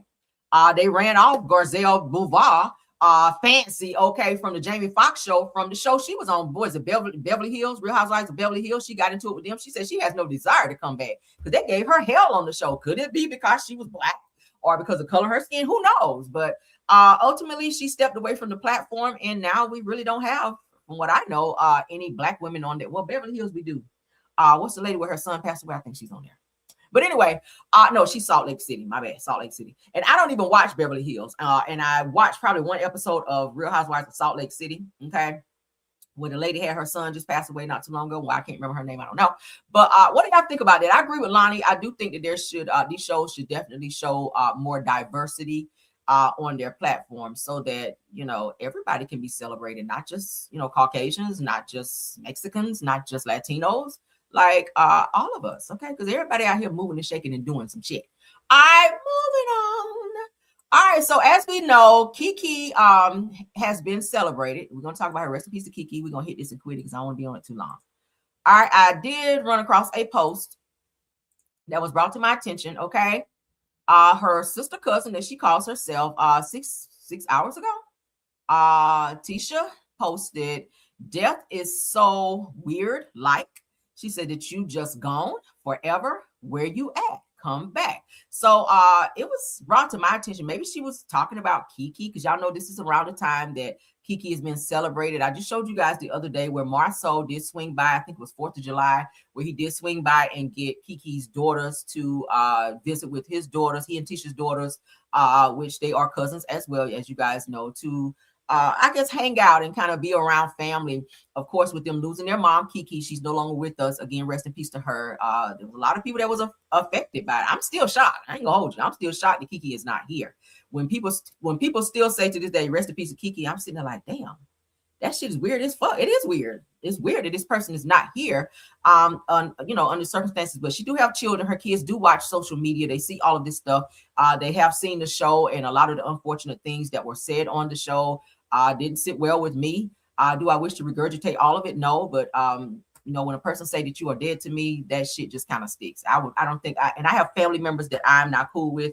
I don't think I would ever say that to a family member. I just choose not to fool with or fuck with that person anymore. But life and death is definitely in the tongue. But it looks like Tisha did choose to speak out. A lot of people were thinking that maybe she was referencing Kiki not being here anymore. Shout out to a meme for his interview with When Tay Talks. Like a week ago now, if you guys haven't had a chance to see that. He appears to be in good spirits, but he is still dealing with the loss of Kiki, who was his wife and the mother of his children, who he is now raising on his own as a father. So shout out to them. But this is the most recent post from Tisha from Love and Marriage Huntsville, as you guys can see. 6 hours ago, where she said death is so weird, like you just gone forever, where you at, come back. So it sounds like she may be missing Kiki. You guys can see she has the purple border, which I know Kiki enjoyed and loved the color purple. So again, shout out to them. She is speaking out, I guess, giving her feelings on what she thinks about Kiki no longer being here. Let's move on. I got them on it. There's so much more I can say, but I'm gonna be nice today. All right. There's so much more I can say. I could really say some things, but I'm not going to say it today. All right. I'm going to be nice. All right. Moving on. So check this out. I really want to talk about her again. So there's just Dustin. I don't know why I call him Justin. Dustin. Okay. Dustin Ross from Carlos King's show recalls why Destiny became the fan favorite this season. So we're going to spin the block on that. We do know that the show is currently on hiatus until they come back for the next 30 whatever episodes. All right, so we have to wait to see what happens. I hear the next 30 episodes are going to be really good. All right, so we got to wait and see. But let's get into what they had to say about this. Let's get into it. She didn't even want Destiny to hug her. So she was already acting funny style, right? Destiny is winning because she's being 100% authentic and staying 100% present in the moment. Okay, that's the truth. That's why we're on Destiny's side right now. Destiny has not always held that positioning on this show, and it has advanced her to the most liked cast member very quickly because all she's doing is keeping it real. She's confused as to why Letitia has created this, just attached herself to this feeling that Destiny is not a good friend based on her not checking Nell, which had nothing to do with Destiny. Now it's so bad that Letitia is actually being cordial with Neil despite Destiny. Destiny has had it, so she's maxing out. That's why that's why it's so good to us, because we're watching it happen in real time. We're watching her anger build. We're watching the reasons why, so we're able to determine where this thing is going to go. And Destiny is reacting in a way that we all can relate to because it's honest. That's why this is working. So shout out to Destiny. May you never hang on another Madani door again, girl, because you have done your damn thing this season and you did it naturally. And that's what made it so good. The story with her mother and her siblings, natural, honest, raw, brave. That's what made us, that endeared us to her in a way that we have not been endeared to her thus far in this season. And I'm proud of her. She's having a great season. Shout out to Destiny for shout out to being a Taurus, because we talk about Aries a lot on this show. Shout out to the Aries on this show. Taurus women play the long game. We don't look for trouble, but we'll end it. Mm-hmm. If you bring it, we'll end it, right? And I think one of the things that makes me upset about this relationship is when you have a friend who only likes it when you're down, but resents you when you're up, but was smiling on your face when you were down. That's some snake shit. Come on. That is some snake shit when I have to shrink or be less. I swear to God, I peeped it, y'all. This season, I peeped it, y'all. Right? Because I feel like the friendship was really for ill intentions anyway. And I'm going to say it because y'all know I don't cut corners. I do not bite my tongue. That shit hurt. I'm going to be honest about my feelings on this situation in this friendship between Tisha and Destiny. I feel like the two of them became this magnet of two people coming together for a specific person of bringing one person down. Who's that one person? Melody. The two of them had the same vitriol for one person, and they had that thing in their mind in terms of one can chase 1,000, baby. Two can chase 10,000. Two can put 10,000 to a flight. They felt like there was power in numbers. So collectively, the two of them not liking this one person. The only reason why Tisha spoke to production and Carlos King to bring Destiny back is because she could not bring Melody down on her own. Having Destiny back, who was really a mouthpiece, because Tisha don't really rah-rah until she has someone on the platform to help her rah. Y'all get where I'm going with this? Y'all get where I'm going with this? You have people out there that will connect with other people who they don't really fuck with them like that. They ain't really trying to be friends with them, but because you share the same disdain for someone, you have the same what's the word I want to go in the right direction with this. Follow me. They have the same anger and disdain and hatred for a person, and they won't say that shit out loud, but they see that energy in someone else, and they connect those negative energies, and they become one in order to destroy and or bring that one person down. And they did it on the girls' trip. That's where it started. When they went to Virgin Islands. Notice how excited Tisha was to watch Destiny walk in the door because she said, bitch, it's showtime. Y'all remember? Y'all remember? I even got to play the clip. Tisha was there. Tisha was like, oh, I'm so bored. Oh, I need, and it's like she needed an alliance. So she spoke to, according to Carlos King, she spoke to production, and Tisha said out of her mouth, I spoke up more for Destiny than I spoke up for my own mother. Right? The two of them became friends, if they want to call it that. Okay. I'm pretty sure there were conversations had. Okay. I'm pretty sure that even on the girls' trip to Virgin Islands, when Tisha reached out to Destiny, because she kept calling to make sure she was coming, because I feel like a takedown and or some type of altercation, which we wound up seeing exploding on the girls' trip between Destiny and Melody. Mind you, Destiny was like this with Melody, right? That's why I say you got to keep your friends close and your friend and your enemies closer so you can watch them hoes, right? At the end of the day, the Destiny not liking Melody anymore and choosing to be friends with the enemy, which is Martell. Notice the same mess that was going on with Destiny and LeBaric is definitely going on between Melody and Martell. So she's able to replicate that anger and disdain from her own situation and bring it over into this situation to attack another woman who once was there for her, who once helped her pay her bills and keep her lights on, and came over there and was there for her when she was going through a traumatic time in her life. But you use that anger and vitriol to connect negative energies with someone who you knew were already enemies with, right? And let's go ahead and pull T from that situation with Tisha, because Tisha was also said to be friends way before the show started with Melody. Like Melody, I think she and Marceau's renewal, according to what we heard. Melody invited Tisha and Kimmy to her home for massages and for girl time and tea and sipping champagne. And the only thing they could do is talk about negative stuff with Melody. She's like, bitch, I gave y'all free massages and you want to come over here and tell me what I need to do and don't do. Oh, you never invited us to your house. It just gave weird vibes. Now let's rewind. Okay, and we're not saying that Melody's without fault, but what I am saying is that she was good friends to these two people on my screen.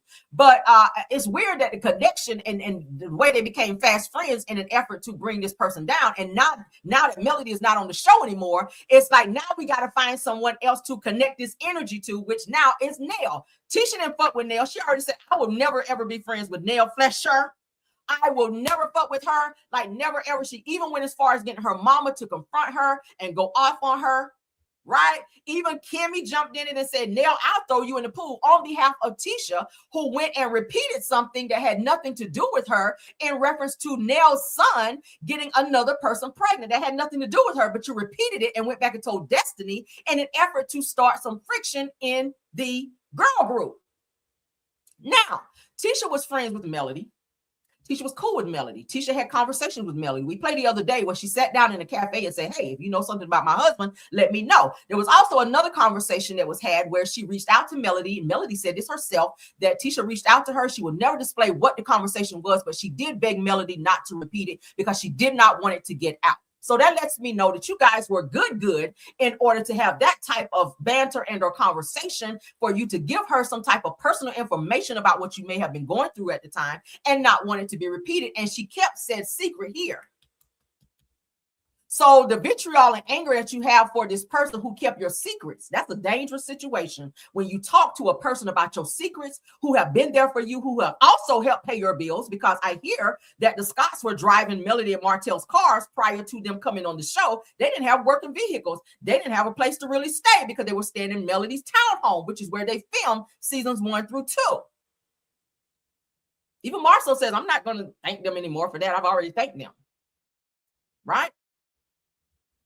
But the connection between these two here is the same anger and vitriol, maybe some jealousy, because Melody was that girl when she was on the show. She was a star of the show. And a lot of times when you have people sitting down here and looking up here, they want that top spot. Destiny replicated her life with Melody. Melody was doing music. What Destiny want to do? On stage, dancing off beat, wanted to do music. And that's fine. If she want to do music, she can do all the music she wants to do. It's not to say that Melody is the only person that can do music and acting and all of the things, but it's giving that Destiny was becoming a little infatuated, so to speak, by watching someone that she wound up turning into hating and became fast friends with a person who you knew she didn't fuck with no more on behalf of being loyal to this person and also her ex-husband. Do y'all get where I'm going with this? She did study Melody. She studied her. And all the fake crying that she did, and I'm sorry, on the girls' trip, that was some fake shit in order to wear her down, in order to make her be vulnerable so you can come in and launch the attack. I saw the shit from afar. That's how people who are very intentional will do you. They will make you feel like they're so emotional and they love you. She's, I love you. I'm so sorry. Y'all remember that scene when she was coming up the stairs and she saw Melody, can I hug you? And Melody's like, what the fuck is going on here? But what Dustin was saying right here is definitely facts. Shout out to following the reality on this. When I saw this clip, I said, I definitely want to share it because, baby, yes, two people who didn't really fuck with each other like that are now fast friends. And now, coincidentally, they're not even friends anymore. Now Destiny's doing interviews talking shit about Tisha and saying the Scotts are gaslighters. Like all of them are that way. Okay, that was direct shade at her. And then you shared a private conversation at the reunion about Tisha saying that she says that, oh, either I'm gonna fight with you or I'm gonna divorce Marcel. Right? So yeah. Than, and you find me sympathetic when people don't like me, but as soon as anybody thinks I'm decent and the fans like me, suddenly you want to take me out. I don't like that. And I think what's happening with Destiny's confusion is she's like, the thing that you're pretending to be mad about don't make no goddamn sense. You already know that I think Tisha is allergic to logic, right? So it's either you're pro logic or you're pro Tisha. I love that. Never heard nobody say that. Allergic to logic. That's some shit. Come on. As far as I'm concerned with this. But though, why do you need so badly to be mad at me? And I think we're watching in real time. She's starting to clock. You don't like that I'm okay. But the king is now, I'm not a huge fan of Destiny, but I like to be fair in my commentary. Destiny did come through this season, right? Destiny did share, which is something she's never done, which is why they wound up letting her go before. She didn't share her life, what was going on with her divorce with LeBeric and all the shit that was going on. She didn't want to share nothing, who she was dating. When Moses was on the show, that's probably, the most we ever heard about her being in a relationship with anybody, in addition to her being married to LeBeric. But I feel like Destiny, she came through this season and she shared and she showed her ass and she showed what she was doing in terms of business, in terms of her real estate stuff. She has her license back now, so she's selling properties. She was trying to show that on the show. My thing is, if you are my friend and you see me leveling up and doing something with my life and improving myself, you should applaud me, but not get mad and throw shade whenever you come and you see me actually out here moving and shaking and doing things. A real friend build you up. A real friend promote you. A real friend say, girl, get that shit, do that, right? That's who I keep around me. I don't keep people around me that's jealous and be like, oh, girl. Yeah, because y'all know black people, we have this way of throwing slick shade. Somebody selling a house out here, girl. Okay, girl, do your thing. Well, you're not really happy that I'm doing it. Like, you notice that I'm doing shit, but you're not happy. Okay, because Tisha does real estate as well, right? So maybe with her not having things moving how she wanted to move as quickly, and then Destiny is just out here just like on the peon. Black people, y'all know what peon is, right? Peon is mean you out of here. Peon mean you out of here. So because your shit ain't popping over here, you can't be happy for this person, and you took the wine back as well. Y'all remember that scene? Like you screamed in this person's face and you were upset and you didn't celebrate this person, but you threw shade from the time you walked in the door. Is this your place? Oh, so you selling this on behalf of somebody else? She's still gonna get a profit. So why not celebrate this person to be happy for this person? Because this is who you asked to be back on the show, to create and build and strengthen your alliance. Let's keep going. She didn't even want Destiny to hug her. So she was already acting funny style, right? I'm still weirded out by her saying that she fought harder for Destiny to be on the show than her mama, because we all know her mama go harder for her than anybody. So the fact that you thought Destiny would come on this show and go harder for you than the person that gave birth to you and give you a stronger alliance is weird to me. But Destiny is winning because all right, I don't care no more. All right, moving on. Ain't got no more, child. Shout out to my friend. All right, let's give a shout out to my friend. Child's birthday is today. The beautiful. We haven't talked about her in a while. She was once a producer on Love and Marriage Huntsville. So let's shout out to my girl, Sunny. She looks so good and happy. Shout out to her and Moses. They are so in love. Okay, I still keep in contact with her off social media. She is doing the damn thing. All right. Happy birthday. Moses says, happy birthday to my beautiful wife at Sunny Meeks. Don't she look great, y'all? Shout out to Sunny. Love looks good. I see that hand back there, Moses. I see it. I see it. So this is 10 minutes ago it was posted. Okay. Yes, honey. It's your birthday by R. Kelly. I don't listen to R. Kelly anymore, but shout out. Love you bag, girl. Oh, girl, where you get your bag? I need to holler at you about it. But what do y'all think? Okay, white tee jeans, okay, distressed jeans or whatever. Moses is smiling. He's happy. Y'all know he is home now from spending his little time away. So, you know, they are having a good little time because they've been on trips after trip after trip, but they are happy and in love. Somebody do a wellness check on Destiny. I don't know. But yeah, so shout out to Sunny and happy birthday to you, honey. Shout out to Sunny. Happy birthday, honey. All right. I love her down. That's my friend. All right. Yes. What do y'all think? Don't she look good? She look happy as hell, don't she? Shout out to Moses and shout out to Sunny. It's her birthday today. So yes, y'all send her some birthday love over on her Instagram. All right. Shout out to her. She's doing the damn thing in business, in life, in love. Like she's just out here moving and shaking. All right. Last topic. That's my homie, man. I love her down. Love her down. All right. Let's get into last topic. Now, the reason why Blueface decided that he was going to violate his probation and put out this SEX tape on Jaden Alexis is because the person that she did this alleged SEX tape with and was messing with is his former road manager named Bravo, okay, after finding out that the two of them hooked up even while he was in jail. So this is not the first time Jaden Alexis child spread eagle for Mr. Bravo, okay? Yeah, he was in there making something clap. Y'all know they say Bravo, Bravo. Yeah, he was in there making something clap, all right. But anyway, so Bravo child was balls deep in Jaden Alexis, and Blueface is in his feelings like a little female and found out that his role manager was banging out his baby mama. But I said, hey, Jaden Alexis is grown. Even though you and Blueface got kids together, she is free to be with whomever she chooses to be with. So Blueface, you were still wrong to put out this revenge pee on your baby mama because you was mad that Bravo was clapping cheeks with your baby mama. All right. Jaden Alexis said that she don't feel no ways tired about that shit and that she'll do it again. And yeah, she was on her. She said in the video that she was on her get back. She didn't give no fucks. Right. Road manager child. So Blueface posts SEX tape of Jaden Alexis and former road manager Bravo after finding out that the two hooked up while he was in jail. Well, what's she supposed to do while you was locked up? Okay, you was in there probably getting your cheeks clapped too. Shit, she said, I need my cheeks clapped. You was in there getting tatted up on your face and somebody was behind you. I don't know. Shit. But anyway, so it said that Blueface ignited another round of social media drama after making a series of allegations during a recent live stream involving Jaden Alexis and the former manager Bravo, you guys. It goes on to say that during the live stream, Blueface claimed that he received a SEX tape from Bravo smashing Jaden Alexis. So this nigga bold to smash his baby mama and send him a video. Oh my God, like I love that for you. The domestic side of me loves that for Blueface because that's what your ass get. The way you treat women.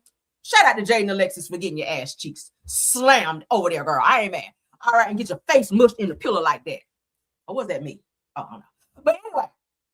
So Blueface posted the video via Twitter, you guys, formerly Twitter, formerly Twitter, said that he later tweeted Jaden was no longer his girl, and that he can't go to jail for posting the video. Yes, the fuck you can. That's revenge P. Like, you better read up on that. You better Google that. That's a whole charge for your ass.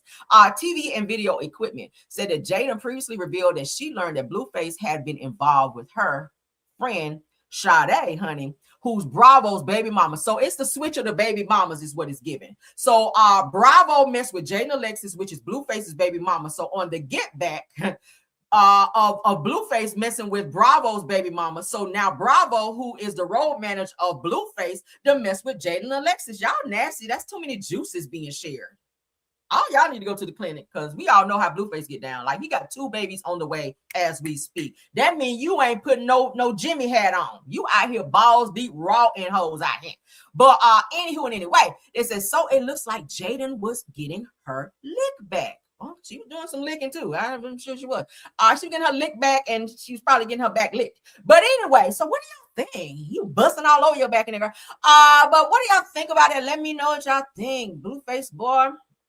So Blueface said, you can't sue me. I ain't recorded. I was in prison, scientifically proven. So you were in prison, but you weren't in prison when the video was shared when you got out of prison, though. All right. That's where the crime come in at. You better read up.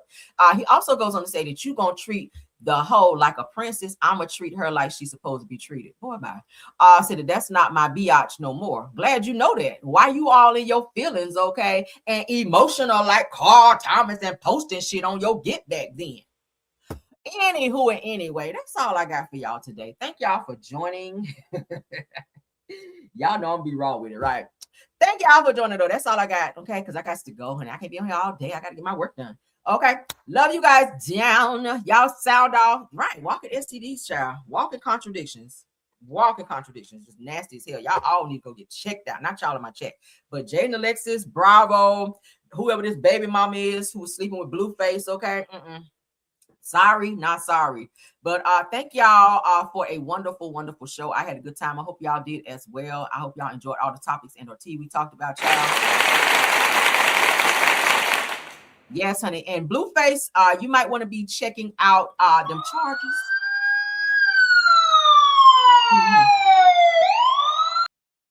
That's what's going to be on your ass here about that revenge P. But let's get on out of here.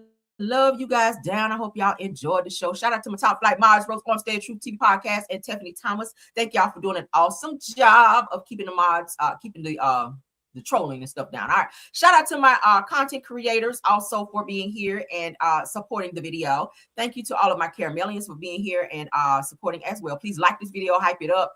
Check us out on Rails World, which is our backup channel. Also check us out on all publications under Caramel Rail. All right. Caramel Rail Show is where I post a lot of my receipts and other things and posts. So if you guys want to know what's going on, what we're going to be talking about, what's new, check me out over there. Also check me out on Twitter. I'm on Twitter as well. I'm on TikTok. I'm on Instagram. I'm everywhere, child. I'm like the Lord. I'm everywhere.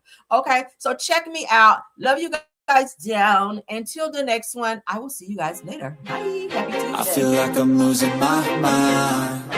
Is everybody in the world blind?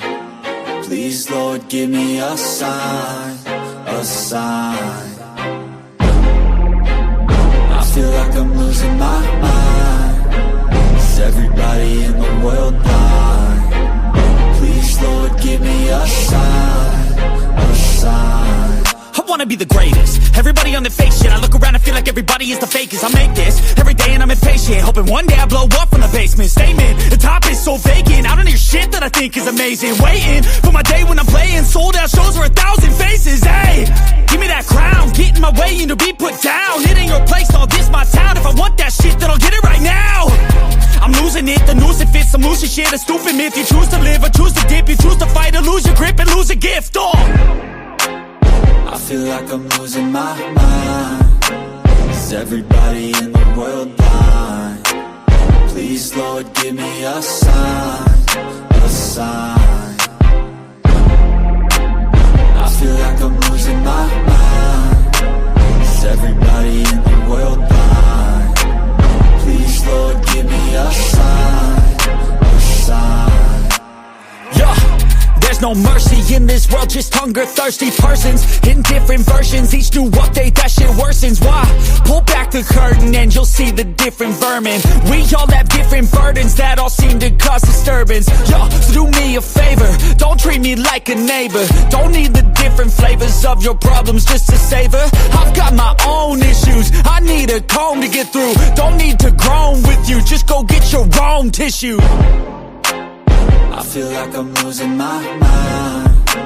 Is everybody in the world blind? Please, Lord, give me a sign, a sign. I feel like I'm losing my mind. Is everybody in the world blind? Please, Lord, give me a sign, a sign. That's it, the end of the song. Next time you'll sing along. Trust me, there's nothing wrong. I just need to carry on, cause society's a myth put there to make you sit. Listen to what they give. Don't ask questions, shut your lid.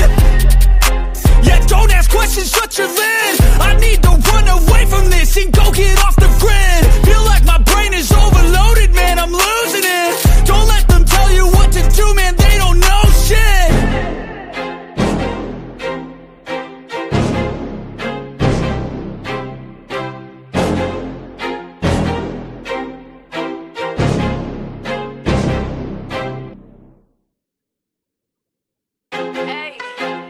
I feel like I'm losing my mind. You already know what time it is. It's your girl, Caramel. Let them know. Yeah, you know it's your girl, Caramel. Yeah, you know it's your girl, Caramel. Stay coming through, giving all the people hell. She got the dopest piping tea, can't you tell? If you want the real spill, ring that bell. Join the Caramelian crew right now. Whole squad lit, we don't back down. Kick back, relax, enjoy the show. But hit that like button though. Stepping in the room, whole vibe shift quick. Pressure on 10, yeah, the tea stay thick. No cap, no filter, straight facts I spit. If it's hot in the streets, I'm addressing it. Caramel dripping, sweet but savage. Mic in my hand, I do real damage. Comment section jumping, crew stay active. Caramelian gang interactive. I don't sugarcoat, I tell-a-lies. Real recognize, real every time I slide. If the drama too loud, I amplify. Cause you know that she's a vibe, certified. Yeah, you know it's your girl, Caramel. Stay coming through, giving all the people hell. She got the dopest piping tea, can't you tell? If you want the real spill, ring that bell. Join the Caramelian crew right now. Whole squad lit, we don't back down. Kick back, relax, enjoy the show. But hit that like button though. Like, coming, subscribe. We outside. Like, coming, subscribe. We outside. Caramelian crew worldwide. Turn the volume up, real loud. She a whole mood, no doubt. Yeah. It's your girl, Caramel.